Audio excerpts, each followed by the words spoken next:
I still remember the first time her hand brushed mine, not by accident, not entirely on purpose either. Just enough to make silence feel like it was breathing between us. She was leaning across the counter at the gallery, her voice low, the kind that carried warmth even when she was saying something ordinary. The light from the tall windows fell across her hair, soft brown, threaded with silver that caught the sun like it had secrets of its own. I'd come to drop off the photos I'd promised her weeks ago. That was the excuse. The truth was simpler, harder to name. Eli, she said, looking at the prints one by one. You see people like they're confessing to you. She smiled then, not quite at me, at the pictures, at the honesty of them maybe. Her fingers lingered over a photo of a woman looking away, caught mid-breath. You caught her right before she said something she didn't mean. I wanted to tell her I'd done the same with her, captured moments she didn't realize she was giving away. But I didn't. I only said, You think too much about photographs. And you don't think enough, she replied, still looking at the print. That was Clara, mid-40s, the kind of woman who moved like she'd learned to measure every gesture. Calm, deliberate. Her confidence wasn't loud. It was a kind of quiet gravity that pulled everything toward her. When she finally looked up, I forgot what I was supposed to say next. Her eyes didn't search, they held. Not with the curiosity of someone discovering, but with the recognition of someone remembering. I felt it before I could name it, the sense that she'd seen me long before I dared to see her. We stood too close without realizing it. My shoulder almost brushed hers. The air between us shifted, heavier somehow, like a storm that wouldn't break. She reached for another photo, and her wrist brushed against the back of my hand. Barely. Still, every nerve seemed to recognize it. I didn't pull away. Neither did she. Her hand stayed there for a moment longer than she meant to. Long enough for me to feel the tremor she tried to hide. You're shaking, I said before I could stop myself. No, she whispered, almost smiling. You are. The sound of her voice, steady but softer now, made it hard to breathe evenly. There was no flirtation in it, no teasing. Just something rawer. Something like acknowledgement. Outside, someone was laughing on the street. The world was still moving, but inside that gallery, the air barely dared. She stepped back, clearing her throat, trying to fold the moment into something safer. You've improved, she said, nodding at the prints. I wanted to tell her that it wasn't the photos that had changed, it was the way I saw things since her. The way I started noticing quiet gestures, how she always tucked her hair behind her left ear before speaking, how she traced the rim of her coffee cup when she was thinking. Instead, I said, I learned from you. Clara's lips parted like she might respond, but nothing came out. She just exhaled, looked down at the prints again, and ran her thumb over the edge until the paper bent slightly. Then, a sudden sound. The gallery door opened. We both turned. The draft of cold air broke whatever fragile spell we'd been balancing on. She stepped away first, her tone composed again. You should send me the rest next week. But the way her fingers hesitated on the counter, the faint tremor, the reluctant distance, said something else entirely. And I knew then, whatever we'd started, neither of us had the courage to name it yet. I hadn't planned to see her again so soon. But 3 days later, she texted, short, polite, impossible to ignore. You left one of your prints here. It's on my desk if you want it back. No smiley face. No punctuation mistake to soften the tone. Just that. I went anyway. The gallery was closed when I arrived, lights dim, her office door half open. She was inside, sleeves rolled up, hair tied back loosely. She looked different without the public calm, like a painting half finished and honest for once. You didn't have to come now, she said, not looking up from the papers scattered across her desk. I was nearby. I lied.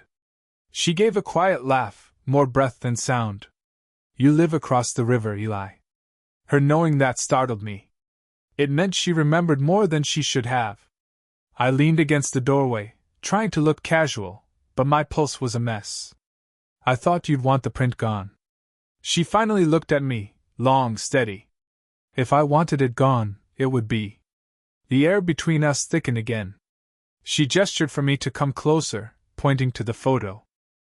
It was the one of her, the shot I'd taken last year, when she'd agreed to pose for my class project. She hadn't known I kept that frame. She still didn't know I'd taken others after. In the photo, she wasn't smiling. Her expression was something else, something caught between restraint and surrender. You shouldn't have kept this, she said quietly. I know. She brushed her fingers across the edge of the print. It's dangerous. Because of you? Because of everything, she said, voice thin, fragile now. You're young, Eli. People will talk. They always do. I wanted to tell her I didn't care, that I hadn't cared for a long time. But the words felt too heavy for that room. Instead, I reached for the print. My fingers met hers. Neither of us moved.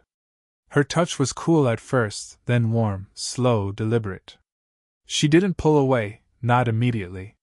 Her thumb traced the inside of my wrist, as if by accident. I wasn't always this careful, she murmured. I learned the hard way that closeness costs more than it gives. I almost asked who had taught her that, but the look in her eyes, that flicker of regret, told me enough. Someone had once hurt her deeply, and she'd built her calm like a wall around it. The silence that followed wasn't empty. It carried everything we weren't saying, that she wanted to lean closer, that I already was. I stepped closer anyway. Close enough to smell the faint trace of jasmine on her skin, to hear the uneven rhythm of her breath. She didn't move back this time. Just whispered, "You should go." But her hand stayed on mine a heartbeat longer. And in that heartbeat, the distance between us stopped feeling like protection, and started feeling like the thing we were both afraid to lose. It was raining again the next time I saw her, the kind of steady, soaking rain that makes the city feel smaller, closer. Clara stood under the awning of the cafe across from the gallery, coat damp at the shoulders, hair sticking in thin strands near her temple. She was holding a coffee cup with both hands, like it might anchor her. I crossed the street before I could think better of it. "You'll catch a cold," I said. Her smile was faint. "You sound like someone's husband." "I'm not anyone's anything." That made her look at me, really look. For a moment, I thought she might say something sharp, something to put the wall back up. Instead, she stepped aside. "Get out of the rain." We stood there together, the sound of it hitting the pavement just loud enough to make silence feel private. The air smelled like wet concrete and coffee. Her perfume was faint, something clean, with a trace of warmth that stayed too long in the lungs. "I shouldn't keep running into you," she said finally. "It looks like what?" Her eyes flicked toward the cafe window, where two of her colleagues were seated inside, half turned in our direction. She lowered her voice. "Complicated." I followed her gaze. One of them was whispering something behind her cup. Clara's jaw tightened, but her smile didn't falter. "Let them talk," I said quietly. "That's easy for you." Her tone was soft, but there was an edge beneath it. "You're young. When you make a mistake, it's a story. When I do, it's a headline." For a moment, neither of us moved. The rain filled the pause, steady, relentless. Then her phone buzzed. She glanced down, the screen lit up with a name she didn't answer. Her hand trembled slightly as she turned it face down. "Someone important?" I asked. "Not anymore," she said. I didn't press. I just watched the way she held herself, shoulders straight, chin lifted, but her fingers tight around the cup like she needed something to grip. "Come inside," I said. "Just for a minute." She hesitated, then followed. The cafe was nearly empty, warm light, low music. We found a corner table away from the window. She sat across from me, eyes down, tracing the rim of her cup again. "You make it hard to stay reasonable," she whispered. Then stopped trying. Her eyes met mine, startled, searching. The air thickened. The space between our hands felt unbearable. She reached to move her hair back, and her fingers brushed my cheek. Just a fleeting touch, but it froze everything. I leaned in before I could think, the smell of coffee and rain between us, her breath catching. Her lips parted slightly, not an invitation, but not a refusal either. Then, the bell over the cafe door chimed. She pulled back. A friend of hers, the same woman from the gallery, was walking in, shaking her umbrella dry. Clara's hand slipped from mine under the table. The friend waved, smiling. Clara returned it, too fast, too bright. When the woman turned away, Clara whispered, barely moving her lips, "This has to stop." But she didn't move. Neither did I. Her knee brushed mine beneath the table. Once. Then again, slower this time. And I realized, for all the things she said should stop, her body hadn't learned the language yet. I hadn't seen her in a week. Long enough for logic to almost make sense again. Long enough to think maybe she meant it when she said it had to stop. Then she called. Just my name, no reason, no context. Her voice sounded like it had been waiting for me before she even dialed. When I got to her apartment, she didn't ask why I came. She just opened the door and stepped aside. The room was dim, lit only by the city glow leaking through the curtains. Her shoes were by the door, her hair down, unguarded. She looked both relieved and terrified to see me. "I shouldn't have called," she said. "I know. But you came." "I always will," I said before I could stop myself. She exhaled, a soft, trembling sound. "Don't say things like that." The air between us was too still. I could hear the faint hum of the refrigerator, the steady rain outside. Everything else felt suspended. She moved past me toward the window, arms crossed like she needed something to hold on to. "You think this is simple," she said. "You don't see the wreckage that follows." "I see you," I said. She turned then, eyes bright in the low light. "You see what you want. You don't see the woman who's afraid to be wanted again." I stepped closer. "Then show me her." Her breath hitched.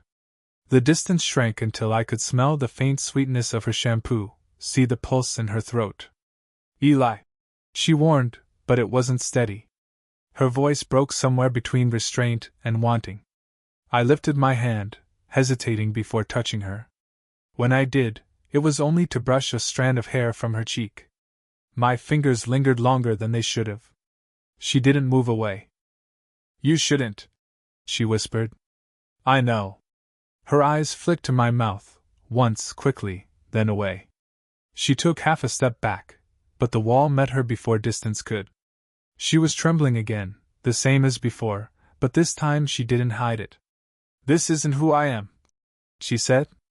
"Maybe it's who you were always allowed to be," I murmured, voice low near her ear. Her breath caught sharp. My hand found the curve of her shoulder, her skin warm even through the fabric. She closed her eyes, head tilting slightly toward me. For a moment, the world stopped measuring what was right. It was just the space between us, narrowing, electric. Her hand came up, fingertips grazing my jaw, slow, uncertain. The touch burned in the quiet.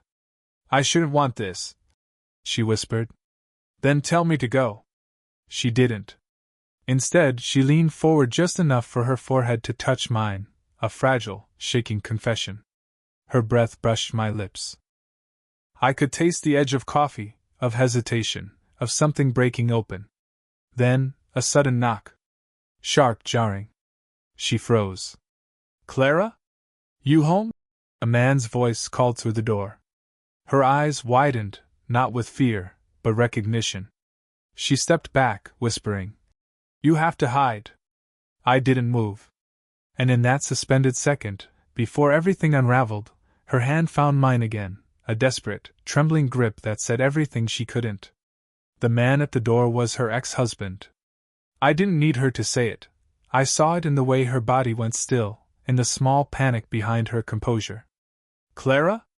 His voice came again, closer now. She turned to me, eyes wide, whispering, "Go, please." There was nowhere to go. The window was rain-streaked and too far from the ground. The hallway behind her was narrow, dark. For a second, either of us breathed. Then she pulled me by the wrist, quick, desperate, into the small study at the back. She closed the door softly, her breath shallow. Through the wall, I could hear his voice, low, familiar, domestic. "You left your phone off again."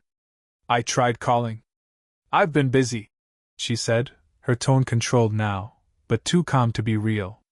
I stood in the dark, listening. Her voice drifted in and out, phrases like, "You can't just show up," and, "I told you it's over." He laughed once. "You always say that." Something in me twisted, a sharp, jealous thing I didn't recognize. I hated that he still sounded like he knew her, that he could say her name so easily. When the front door finally closed, I exhaled. Clara came back into the study, closing the door behind her again, this time slower. Her face was pale. She leaned against the frame, eyes shut. "I'm sorry," she said. "For what?" "For letting you see that part of my life." "I didn't see anything," I said. "You handled it." But she laughed softly, a humorless, tired sound. "You saw everything. You saw what's left of me after people are done loving me." I stepped closer. "That's not what I saw." She opened her eyes then, wet, shining in the dim light. "You think you know what this is?" "I was married to him for 14 years. 14. I forgot what it's like to be looked at without expectation." Her voice cracked, then steadied again. "And then you came in with your camera and your quiet questions and—" She stopped herself, pressing her fingers to her lips like she could take the words back. "I closed the space between us." "And what?" She looked up, trembling. "And you made me remember what it feels like to want something I shouldn't." Her confession hung there, heavy, raw. Before I could respond, she stepped past me toward the desk, wiping her face. "You should go," she said, though her voice betrayed her. "I'm not leaving you like this. You don't get to save me, Eli." I reached out, gently catching her wrist before she could move away again. "I'm not trying to. I just can't pretend this isn't real anymore." Her breath caught. Her hand tightened in mine. Then she said, barely above a whisper, "If you stay, everything changes." "I know." Neither of us moved. Her pulse thudded beneath my fingers. The air between us felt electric, like the moment before lightning strikes, when the world goes completely still. And this time, when she didn't let go, I knew she'd already made her choice, even if either of us could admit it yet. The night had already stretched too long, the kind that feels borrowed from consequence. Clara stood by the window again, the rain still whispering against the glass. She hadn't turned on the lights. Her reflection flickered faintly in the pane, a double image, one looking out, the other looking back at me. "You shouldn't have stayed," she said softly. "You asked me to." "I didn't ask," she murmured, voice trembling. "You stayed because you wanted to." I moved closer. "So did you." Her shoulders rose with a slow breath. "Don't make this harder." But when I reached out, not touching her yet, just close enough for her to feel the warmth, she didn't step away. The silence was heavy, full of everything we'd both been avoiding. My hand hovered near her arm, the air between us warm, charged. "I can't keep pretending this doesn't exist," I said. She turned then, and for the first time, she didn't hide the fear in her eyes. "You don't understand what you're giving up." "I'm not giving up anything," I said. "I'm choosing you." Her lips parted like the words startled her. She shook her head, half in disbelief, half in surrender. "You don't even know me." "I know enough," I said, stepping closer until her breath touched my chin. "You're afraid. You still care what people think. You still carry his voice in your head. But none of that changes what's happening right now." Her breath quickened.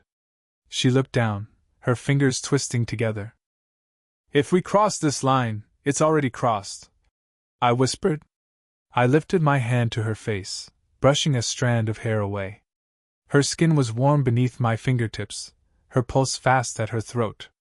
She leaned into the touch before catching herself, eyes flicking to mine, searching, warning, wanting. "Eli," she breathed, almost a plea. I hesitated, The smallest pause, enough for both of us to feel how fragile the moment was. My thumb traced the line of her jaw. Her lips trembled, and she closed her eyes. Then she stepped forward. Not a word, just movement, slow, deliberate. Her hand found my chest, not pushing me away but grounding herself. The distance between us dissolved. Her forehead rested against mine. We stayed like that, motionless, both of us caught between choice and consequence. I spent years trying to be careful, she whispered. To do what was expected. But right now, her voice broke. I don't want careful. Something inside me cracked open at that. I cupped her face, tilting it up just enough for her to meet my eyes. Then don't be. She exhaled, a trembling sound that felt like release. The air between us thickened until it was almost unbearable. Her hand slid to the back of my neck. My breath caught. The world outside blurred into nothing but the sound of rain and her pulse against mine. And in that suspended second, right before the moment that would change everything, she looked at me with a calm, steady certainty I hadn't seen before. Now we both understood, whatever happened next wouldn't be a mistake. It would be a choice. Morning came quietly, the kind that doesn't announce itself, just seeps in through the curtains, soft and forgiving. Clara was sitting on the edge of the couch, one knee drawn up, a blanket wrapped around her shoulders. The city outside was still wet, silver light bouncing off the windows. I stood in the doorway for a moment, unsure what to say. The air felt fragile, like anything too loud would break it. She glanced up, then smiled, tired but real. You didn't sleep, did you? She shook her head. Not really. I crossed the room and sat beside her. Close but not touching. The silence between us wasn't heavy anymore, it was something quieter, gentler. I kept thinking about what you said, she whispered. That you're choosing me. I meant it. Her eyes softened. You don't owe me anything, Eli. You could still walk away. I could, I said. But I won't. She let out a small laugh, the kind that carried both disbelief and relief. You make it sound easy. It's not, I admitted. But neither was trying not to. For a long moment, we just sat there. The rain had stopped, but droplets still clung to the window, sliding down in slow, uncertain paths, like they hadn't decided where to fall yet. Clara reached for the coffee on the table, her hand brushing mine. The touch was unintentional, maybe. But she didn't pull away. I used to think, she said quietly, that love was something that belonged to younger people. That it was supposed to fade into memory after a certain age. I built a life around that idea, safe, sensible, quiet. She turned to me, her voice almost a whisper. You reminded me it's still allowed to feel like this. I smiled. And how does it feel? She looked at me for a long time before answering. Terrifying. Then softer. Beautiful. That made me laugh, but not the nervous kind. The kind that comes when everything finally makes sense. I reached out and took her hand, slowly, making sure she could pull away if she wanted to. She didn't. Our fingers intertwined easily, naturally, as though they'd done it 1,000 times before. For the first time, she leaned into me, her head resting lightly against my shoulder. I could feel the warmth of her skin through the blanket, her breath steady now. Neither of us said anything more. We didn't need to. The questions that had filled every silence before, what will people think? What happens next? Didn't matter now. In that quiet morning light, it was just her hand in mine, her body soft against me, the faint scent of jasmine and rain still clinging to her hair. I pressed a slow kiss to her forehead. She closed her eyes and smiled, not guarded this time, but certain. And for once, the silence between us wasn't restraint. It was peace.